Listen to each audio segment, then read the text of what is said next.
Si dieta dhe aktiviteti fizik kanë rëndësinë e tyre. Në fillim, mbase dieta mund të duket pak më e rëndësishme te pjesa humbjes së peshës, sepse kemi më të lehtë për të ngrënë më pak kalori sesa të djegim ato kalori që kemi ngrënë. Por aktiviteti fizik, përveç se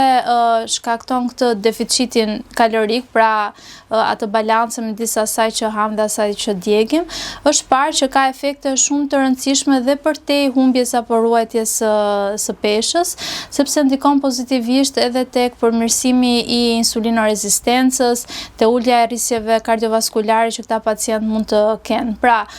mbase në fazën e parë në rënien e peshë dieta mund të marrë më shumë rëndësi, por për afatgjatë dhe për mbajtjen e peshës, që është dhe faza, le të themi, më e vështirë për pacientin, aktiviteti fizik merr një peshë shumë të madhe sepse ka dhe benefite të tjera ekstra.